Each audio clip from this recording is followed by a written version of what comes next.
In the future? Well, our next guest can tell you. Ross Shaw and Christopher Kirchhoff launched an elite Pentagon unit aimed at integrating cutting-edge technology into the U.S. military. Their book is called Unit X, How the Pentagon and Silicon Valley Are Transforming the Future of War. And here they are with Walter Isaacson. Thank you. And Ross Shaw and Chris Kirchhoff. Well, I've said all along that the United States, or certain people over in the United States, has not truly never implemented peace and utopia and prosperity. And, you know, whenever you have the rest of the world that's following in behind America because of the trajectory that we're on, eventually there will be a major war. Eventually there will be fatalities. Once again, the church world did not want the Windmill Ministries missions to succeed. And I tend to wonder, where it talks about Satan's churches in Revelations, that a great deal of these churches that we think that are godly, that are righteous, are just the very opposite. If anything, they're the lukewarmers, and they're the ones that God despises towards spewing out of thy mouth. I'm not saying that all of them are that way, but I'm saying by and large, the corporate churches in America rejected the Windmill Ministries missions message, and because of it, that's what has put us where we are here today. And because of it, that's the reason why we got people that want to sit down and debate and study and manufacture bombs of mass destruction. Please listen. welcome to the show. Thanks for having us. Thank you, Walter. Raj, let me begin with you. There's a wonderful scene of you piloting an F-16 fighter during the Iraq War. You're on the border of Iraq and Iran. Tell me what epiphany you have about what happens then. It was a very interesting time, Walter. So it was my first deployment in 2006, and it was my first glimpse of really understanding how divergent the Department of Defense's way of buying technology and developing it was from the commercial world, particularly around software. So I'm deployed there. Our missions are to support ground troops, often on the border, and we're flying at 500 miles an hour in a circle. And while the F-16 is an amazing airplane, it at the time did not have a moving map GPS, so I couldn't look down the screen and tell you which side of the border I was on. Wait a minute, this is the type of thing that back then I had in my car, right? Exactly. So that same year, while I didn't have it in the jet, I could take the predecessor to an iPad and have that in your car or in a civilian airplane I was flying. And so many of us there in the squadron had these, iPacs in the ready rooms for playing games, and so we would strap them to our legs and fly with them because it helped us stay on the right side. Then you go, I think, to Qatar a decade later, and tell me how things had improved. So a decade later, I had the chance to visit with you, which was a wonderful trip, the command center that ran all the air operations for Iraq, Afghanistan, and Syria. And candidly, it hadn't really changed that much since when I was in uniform that decade prior. And we saw a lot of the different applications and processes that people were doing. There was one that was most interesting, which was how do you plan where a air refueling tanker should be to give gas to a fighter jet? And that plan was being done on a whiteboard with magnetic pucks and dry erase markers, and it would take this team of officers 60 man hours a day to make that plan. And so this was one on that visit that, with the help of the Defense Innovation Board, we said we'll go solve. And so the unit, Chris and I helped built software to automate that system. And what we discovered at the end was by using this automated system, we could save 3 to 4 scrambles a day. What that means is, because the system was so hard to transform, every time a soldier came under fire from an adversary, they would scramble fighters to protect him. Then you would have to scramble tankers, and those tankers were sitting at bases around the region. It saved 3 or 4 a day. Each one of those cost about $250,000. the tool paid for itself in just a matter of a week. But more importantly, it started this revolution of software factories and an emphasis on how important software is for the military. And it was part of the Defense Innovation Unit, experimental.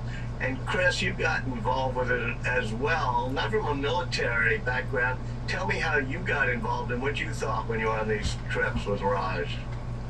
Well, in 2016, it was such a moment in technology. You had companies like Amazon, you had companies like Apple and Microsoft, and Walter, each of those companies had a market capitalization that was itself bigger than the entire U.S. defense industry combined. And so what that means for the Pentagon is that the locus of innovation, which used to live in labs like DARPA and other military R&D labs a generation ago, the locus of innovation had completely shifted to the commercial sector. And so Secretary Ash Carter, who founded Defense Innovation Unit and appointed Raj and I to lead it, he recognized this trend, I want to stop right there.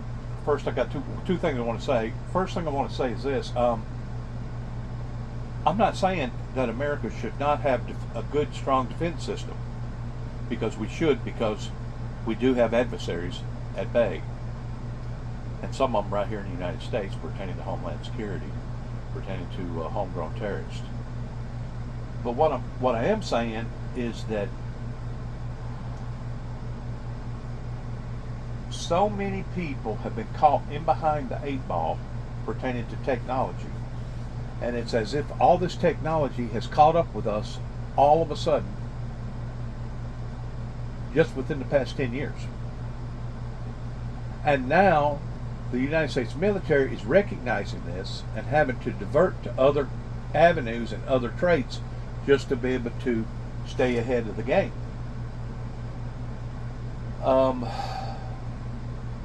I personally think that the technology should have been studied more before it ever got introduced to the general public, because usually, regardless whether it's Google or whoever out there pertaining to a search engine, usually the military takes control of that item before it is introduced to the public.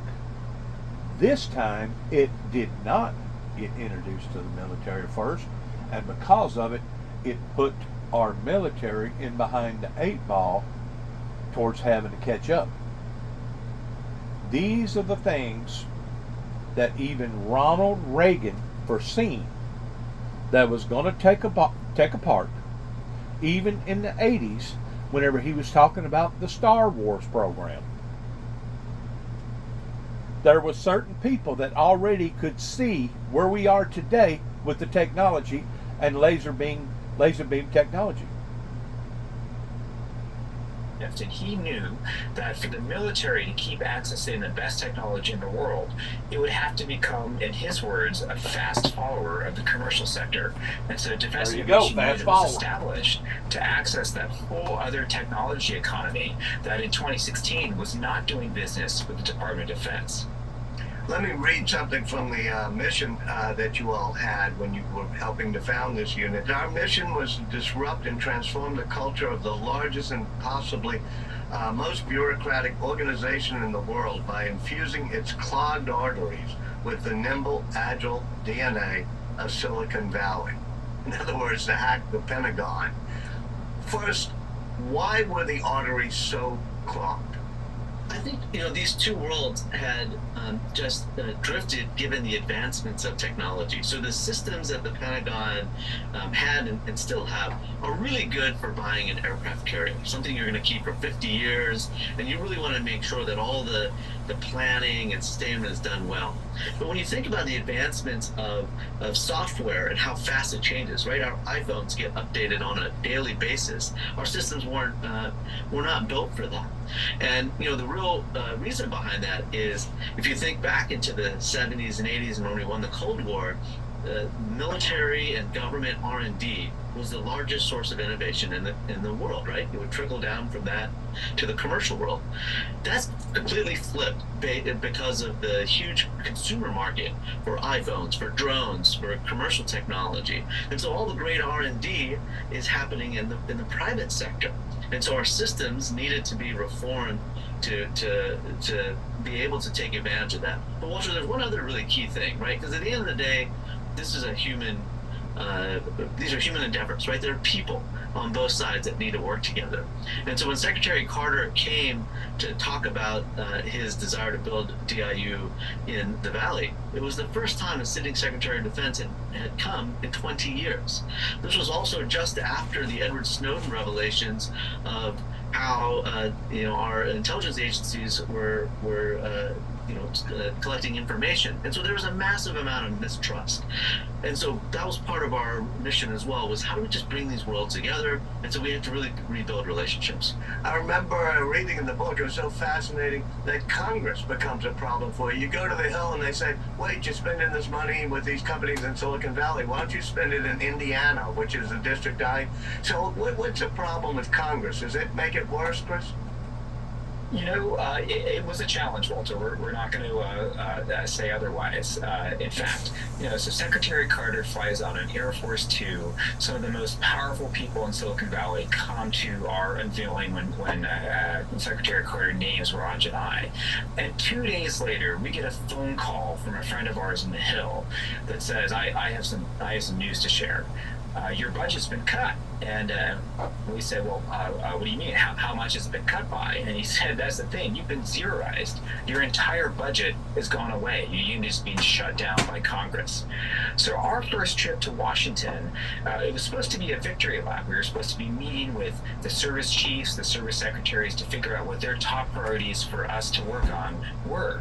And instead, we ended up meeting with 2 junior staffers on the House Appropriations Committee who had decided for petty reasons of their own, that they were going to nix Secretary Carter's high-profile initiative to get back at the guy. So that's just one. Now, I want to clarify something.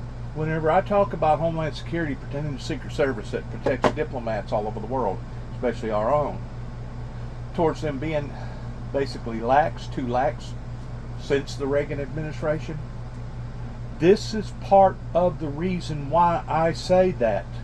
Is because it wasn't just Homeland Security, but it was our Pentagon, our defense system in general, that become entirely too lax, and all of a sudden, boom, bam, the very things that Ronald Reagan was seeing and talking about now is in existences. How come our people, how come our Homeland Security defense system people did not recognize this and stay on top of this, and now the commercial sector is now above the military sector? This is one of the reasons why that I say, since Ronald Reagan done what Ronald Reagan done in accomplishing by ending the Cold War and convincing the superpowers that the world wasn't going to be destroyed by humanity, but it was going to be destroyed by God himself, the way that it had predicted for it to be destroyed, is that something occurred in our whole geographics, in our American military society, and we become too lax. Just like today, recently, just within the past 6 weeks or so, Donald J. Trump come very, very close to ending his life over an assassin. That never should have happened, especially in today's society. I made reference to the fact of this operation that I had on fusing my left ankle at the age of 63, being a type 2 diabetic, because of an old injury that I had, that if I would have had this same operation 20 years ago, I would have probably already lost my leg, because the technology had not advanced in the medical industry to the degree that now they actually can go in, if you do have complications such as a infection, and they can analyze the infection and basically put it in a laboratory and find out what type of infection it is, and be able to decipher what type of antibiotic will fight that infection more so than any other antibiotic.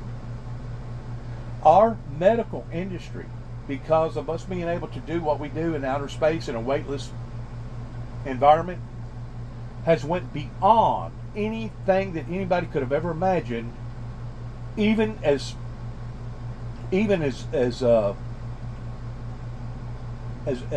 far back as a century or two, much less 4 or 5 centuries, much less 10 centuries ago. And it just seems like our medical marvels are only growing in leaps and bounds pertaining to them being able to see things and do things, especially with the eyes now. They can basically, it's absolutely amazing what eye doctors can do to the eyes. It's amazing towards what these doctors can do in general, of the things that they have available for them today that they didn't have 2 or 3 decades ago, that now they do. Same way with our military defense system. If we're not on top of our game 100%, then eventually our adversaries will gain the upper hand, and eventually they will challenge us on the battlefield.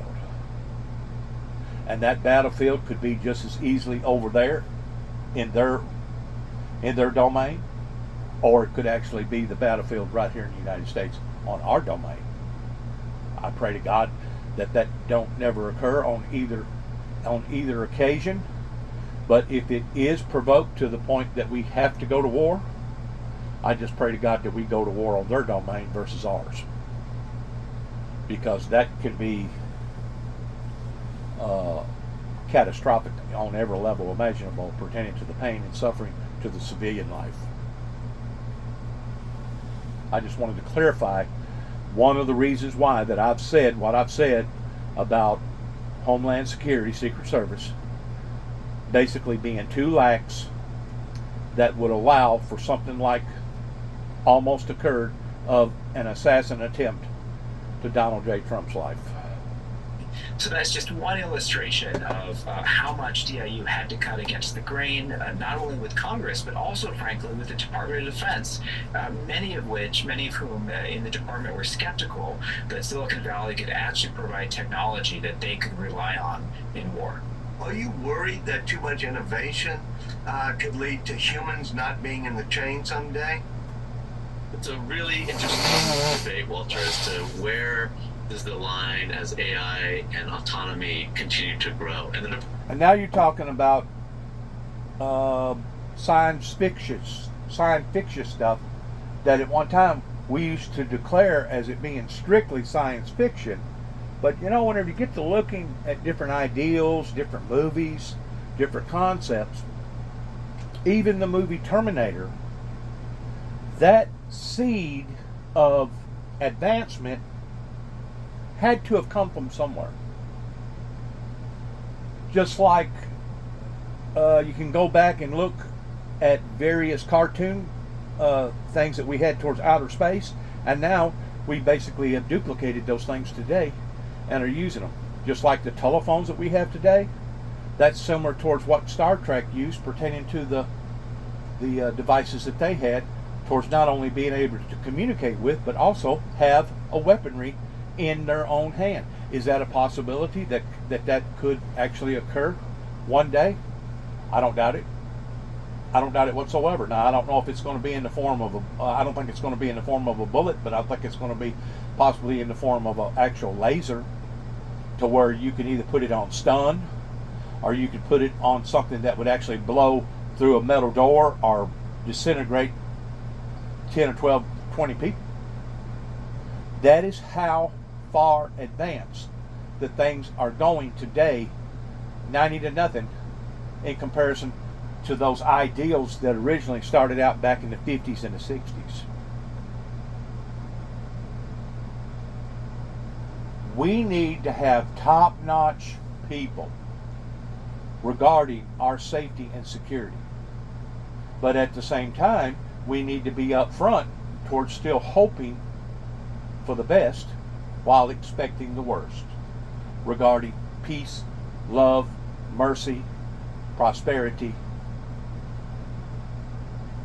and etc. that the Bible talks about. Why the message coming from the messenger was never fully accepted in the late 80s, 90s, and even during and after 9/11 is strictly because people that did study my information that I was putting out there was putting more emphasis upon the latter part of the scripture than there was the first part of the scripture pertaining to the red horseman, pertaining to Revelation chapter 6 verses 3 and 4. They become so paranoid over the book of Revelations, because the book of Revelations is basically a violent book of the end of humanity, that they took their aggression out on the messenger that was bringing forth the message.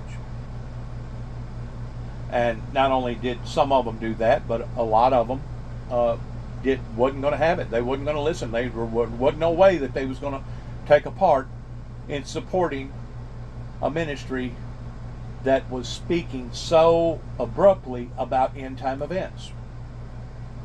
And these people that are supposed to be educated people, not just in the church sector, but also in the political sector, such as judges, lawyers, doctors, etc. One day, those same people are going to have to give an account for how come they did not only recognize, but how come they did not support a ministry that supported utopian peace. And even to this day, I'm still basically beating on a dead horse that I can't get to rise, because if I did get it to rise, I feel like that I would already have some sort of a Joel Osteen support team or a congregation in behind the windmill ministries, in which I do not have. So whenever they talk about peace, whenever they talk about utopia, there's absolutely no doubt in my mind that whenever President Putin says what he does towards their government being cheated, they actually got cheated. Because right now, instead of us dealing with all the problems that we're dealing with, as far as the rapes, the murders, the abortions, the divorces, the killings, the overdoses, all the illegal immigrants that's being $35 trillion in debt, we could have already established that in which what the Heavenly Father had already predicted to establish before now. But instead, we've been delayed, and instead our roads and our bridges is dilapidating. Our children are becoming meaner because they've never had no good raising. The drug abuse and the gun violence and all the above has risen in America on levels that is absolutely mind-boggling whenever you compare peace to war. And basically, we have war right here in the United States. They haven't declared it as a civil war as far as one massive group going up against another massive group like it did during the American Civil War pertaining to the North versus the South. But on levels, smaller levels, regardless whether it's family, community, or state levels, yeah, we got war. We got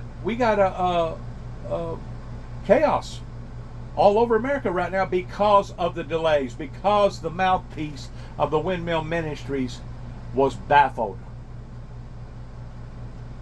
It was supposed to have shut up and went away and never rose again.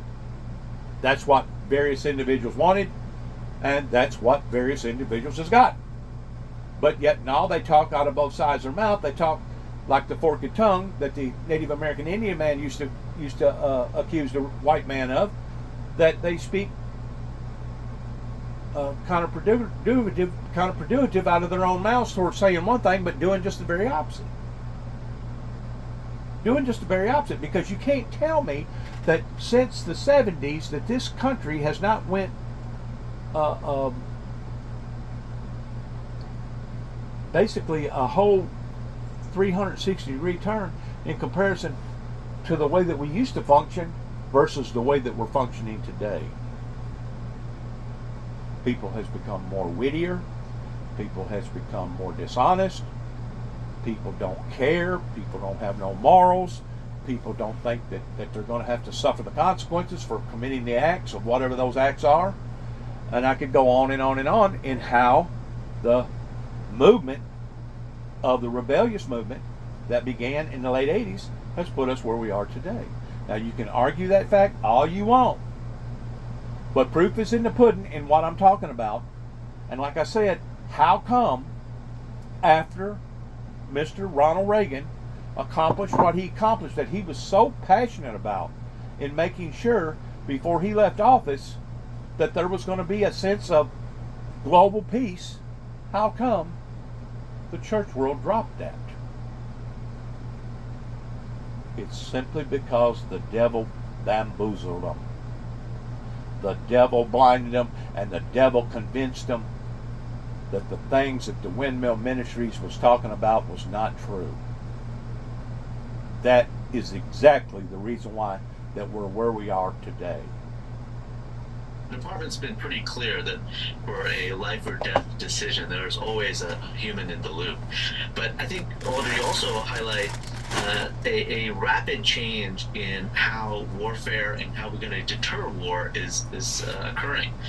Chris and I had the opportunity to visit Ukraine in October to see firsthand how drone warfare is just changing our ways of thinking about conflict. So, for example, just recently it was revealed that we had sent 31 M1A1 battle tanks to Ukraine. These are the most sophisticated tanks in the world, and 25% of them had been disabled by Russian kamikaze drones, and they've had to withdraw all of them from the front lines. So here's a situation where, since World War I, mechanized armored warfare has been our mainstay, and now cheap, low-cost drones are challenging that. And so we're going to have to rethink our whole way of how we fight and what are the right tools that we're going to equip our men and women in uniform with. Well, wait, let me push you on the moral question. Suppose you were able to develop something that used visual and face recognition and pattern recognition, and it was 10 times more accurate than some,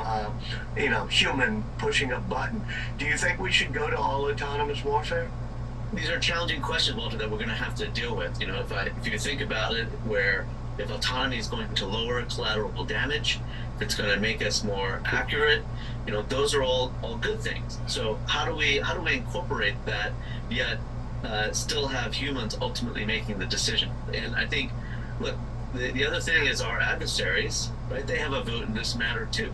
So if a potential adversary is using this technology and they're using it differently than maybe we are, how do we respond to that? And how do we do it where we maintain our sort of American liberal Western values, yet ensure that we deter conflict?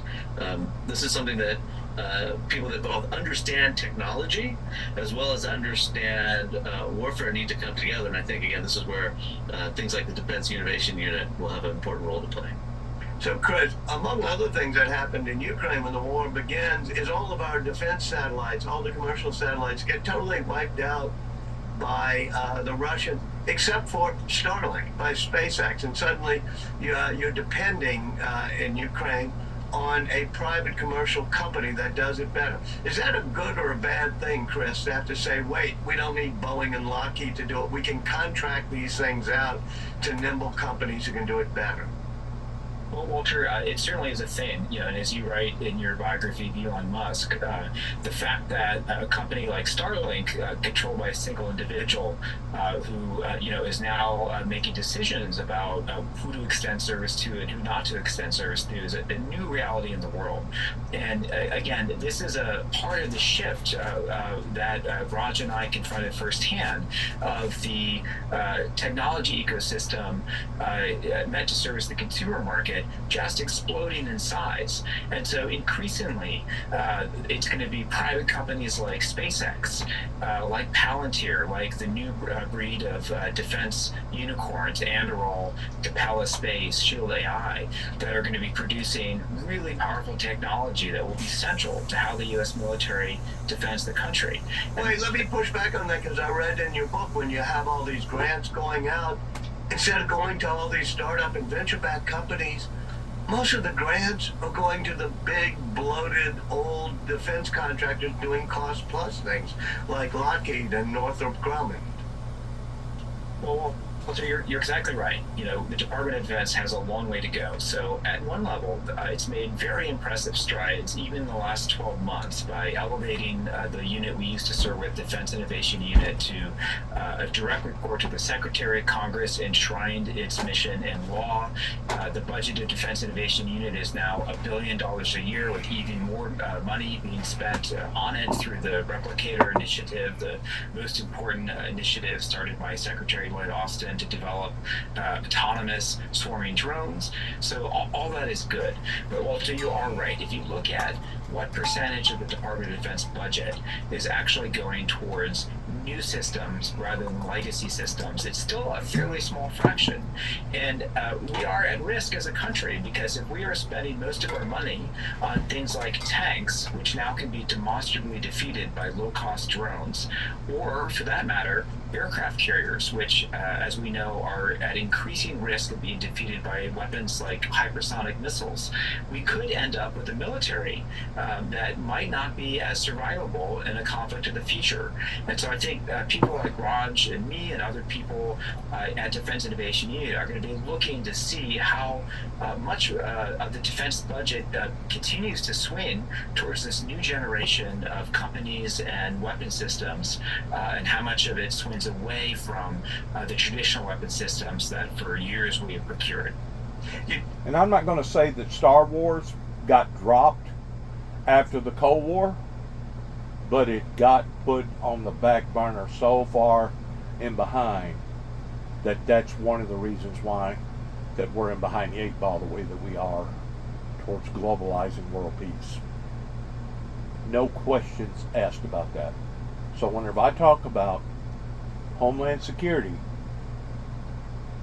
being too lax, this is one of the reasons why I say this. Talk in the book about the civil-military integration that happens in China. Are they doing it better? Well, they're being more directive, right? So China can go to any startup and say, you're going to have a CCP member on your board, and in time of war, we're going to push you, right? That's not how we do business here in America. I think our version of civil-military fusion is working closer with places like Silicon Valley, putting those companies under contract and trying to incorporate that technology. And really, I think the American system of free flow of capital, free flow of talent is really how we win, and we double down on that. And I think we're already seeing that with generative AI and the rise of those great companies here and not in Russia or China. What implications do these different approaches to defense innovation have in relationship to our competition with China, and especially the fact that so many chips are made in Taiwan? There you go. Well, Walter, it used to be said that wars were fought with steel, and it's very clear today they're going to be fought with silicon. And so it is unquestionably a major security vulnerability in the United States that all the advanced chips we use to power our automobiles, our phones, our computers are made essentially in a series of fabs that exist on the east side of Taiwan facing China, 70 miles off the Chinese coast. And so that's a great worry. It's the reason why the U.S. has passed the CHIPS Act, and it's something that we need to all focus on as a nation to make sure that it's not just Taiwan that has the capacity to make the most advanced chips. And Walter, maybe if I'll add to that, as we think about this competition and this supply chain and manufacturing, this is where having friends is important. We have a lot of allies in Europe, in Asia, and I think doubling down on those alliances, not just from a military standpoint, but also from a manufacturing standpoint, will allow us to meet this challenge and continue to prevail. Are we integrating generative AI into our weapon systems fast enough, Chris? Walter, we are beginning to. There's a task force called Task Force Lima in the Pentagon that is working very hard to experiment with generative AI. However, the whole reason why Ash Carter created Defense Innovation Unit is because the U.S. military essentially missed every major wave of technology in the 2010s. It missed the rise of modern software development. Let's listen to this again. Defense Innovation Unit is because the U.S. military essentially missed every major wave of technology in the Defense Innovation Unit is because the U.S. military essentially missed every major wave of technology in the 2010s. It missed the rise of modern software development. It missed cloud computing. It missed the shift. But even though it was Ronald Reagan that put them on the right path pertaining to the Star Wars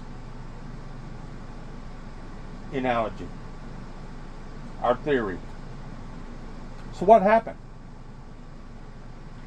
Become too lax. The rise of artificial intelligence.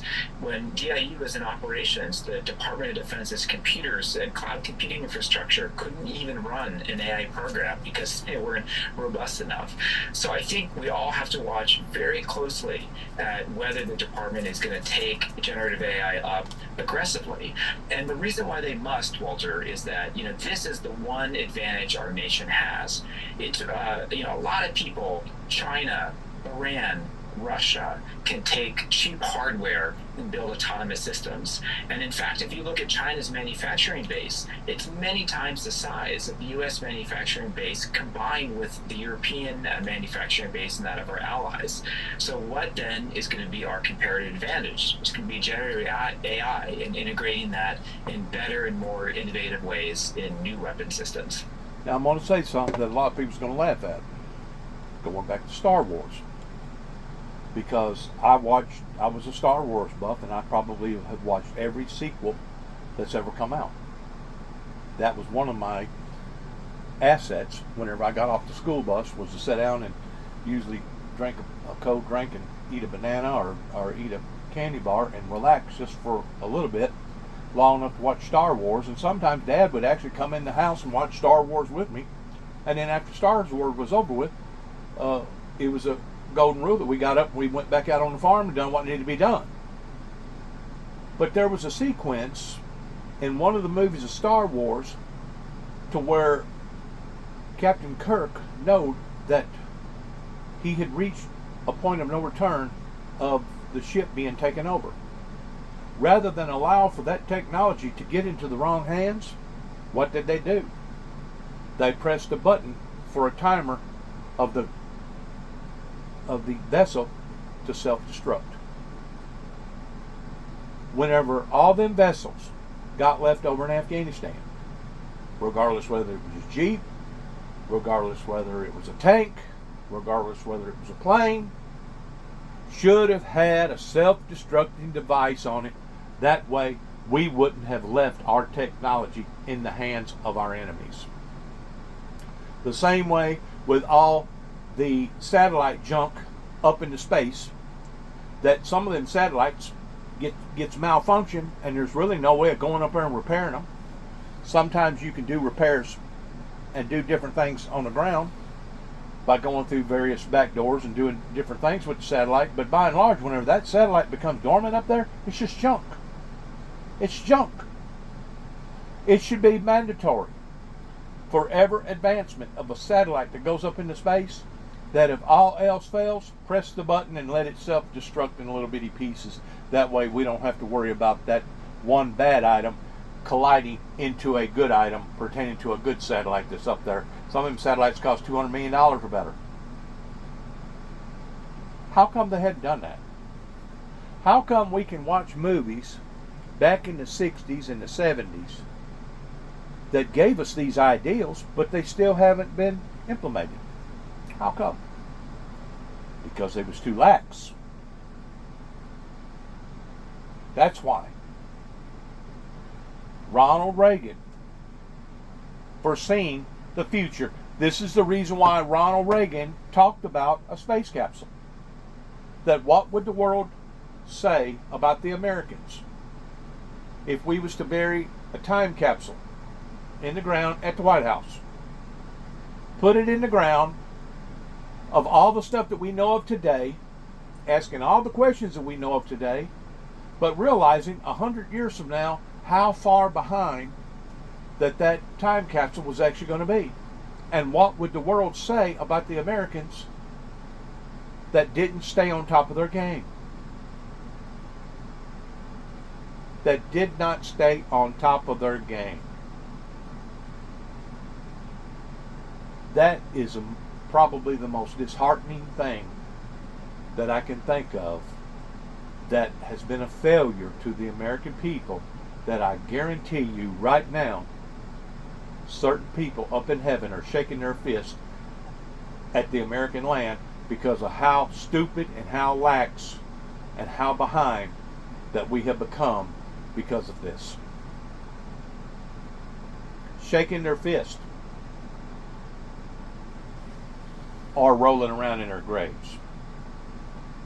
New weapon systems. Raj Shah, Chris Kirchhoff, thank y'all so much for joining us. Thank you. Thanks, Walter. Now, as the Paris Olympics come to a close, we want to look back at Christian's interviews with some of the best Olympians. Let's go forward here. Not that I don't care about the Olympics, I just want to keep everything on the same mindset.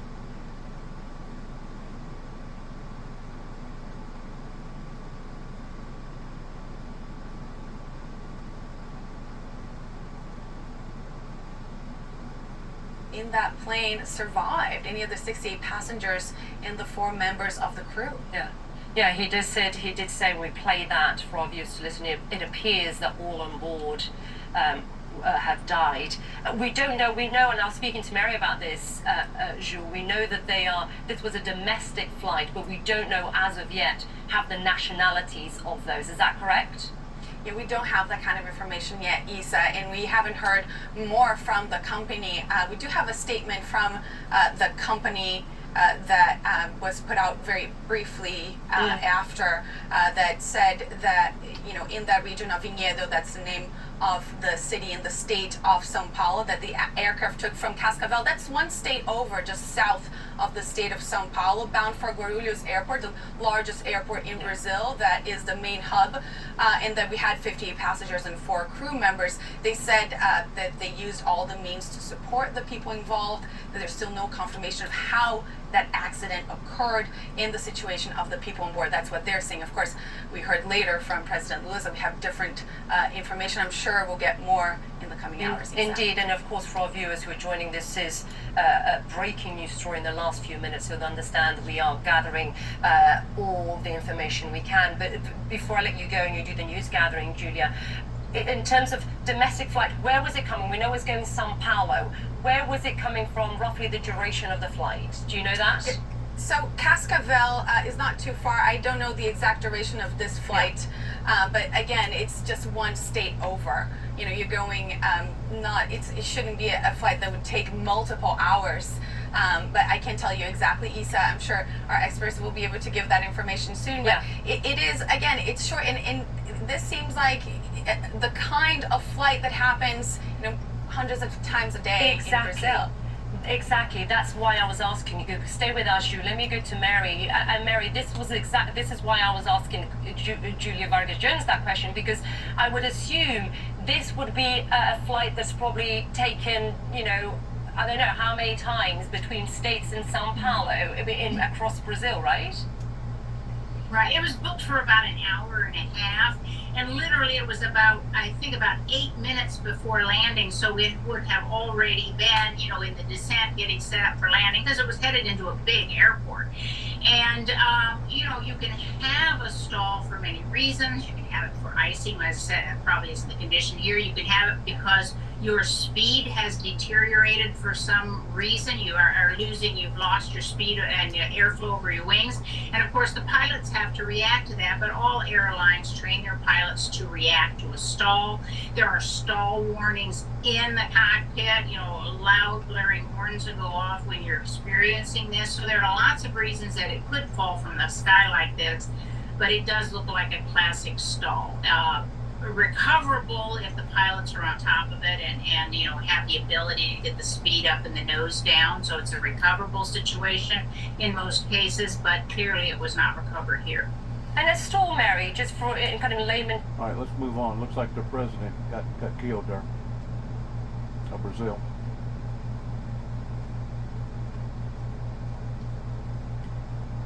Usually it's mechanical failure. Usually. And there's one thing, to note about Brazil. Usually. Not all the time. Area where a plane went down. The airline is Vopas. It's a regional airline within Brazil. People who saw it, and some people took video of it, which we have not been able to confirm, show that it literally just seemed to drop out of the sky into that residential area. Tom Costello, our aviation reporter, has talked to experts who say it was in what's called a flat spin. In other words, instead of nosediving, it really fell literally flat, although it was slowly spinning. Emergency response teams are there. You can see some smoke. We don't know if that is from the crash itself. There were 58 passengers and 4 crew members. Now, what have I tried to tell people about pertaining to the supernatural?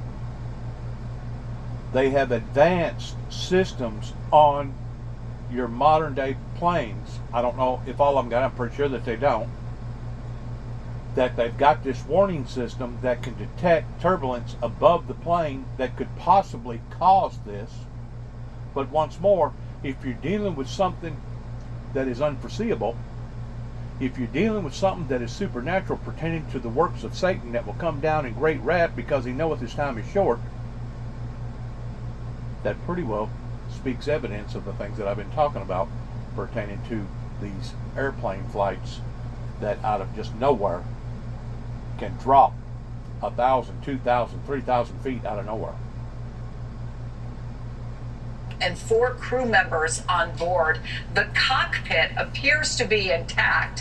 Whether or not there are any survivors, whether or not, again, that looks like a heavily populated residential area, whether anybody on the ground was impacted like this, we just don't know. But at least we are able to see that there are quite a few emergency crews on the ground. We'll keep you posted as we learn more about that plane crash. In the meantime, back to U.S. politics and game on.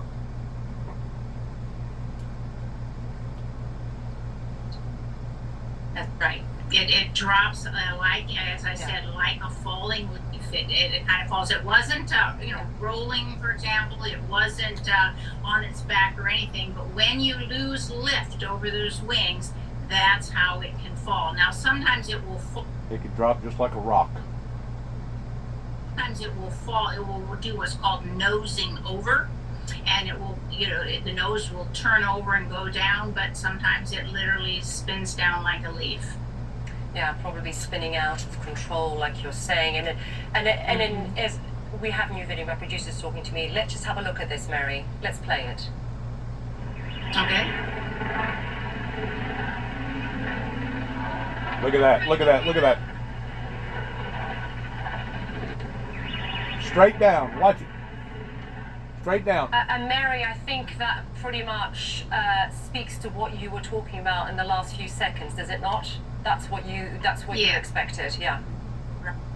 Right, and and obviously, I mean, some hollow. It's hard to exaggerate how big this city is and how sprawling it is. Let's go back real quick.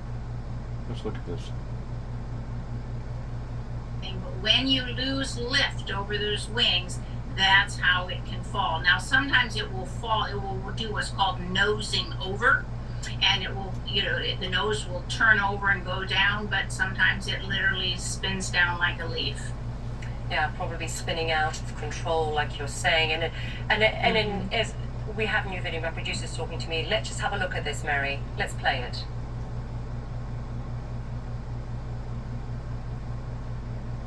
Okay. All right, let's watch it here. You can judge it off the pole right there. That's that telephone pole. That's basically going straight up and down. Watch this plane. Watch it. There it is. See it? That's straight down. That's going basically straight down. What would cause that? A burst of air? What would actually do something like that? To drive that plane that hard, that quick down to the ground, to the point that the pilot didn't have enough time to gain control over it. You can say what you want to about my analogy pertaining to it being supernatural, but I'm telling you, whenever stuff like that happens, basically, you're at the grace of God. You're at the grace of God. 62 people died in the same type of incident. It's something else.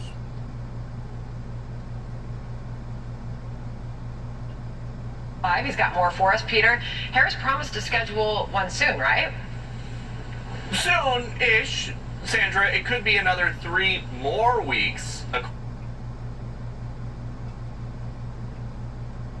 Massive monster truck tire.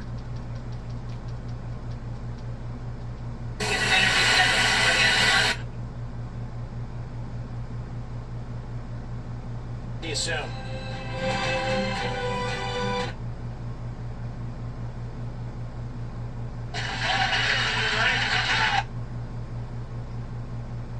And everybody was in the big room. And so I walk out into the big room, and all of the supporters, lots and lots of people.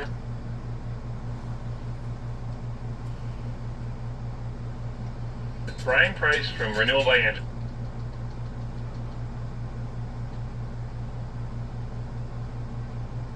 That's how important are the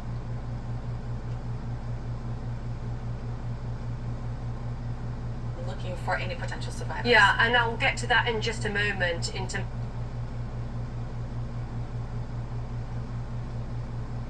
That's how the team would rather reintroduce her to the American public with Reach until now. Well, it looks like that's going to pretty well do it on this particular video. Thanks for watching. Good luck to all of us. God bless America. God bless our troops. And may God bless our endeavors towards where we go from this moment on. Heaven help us all. Shalom.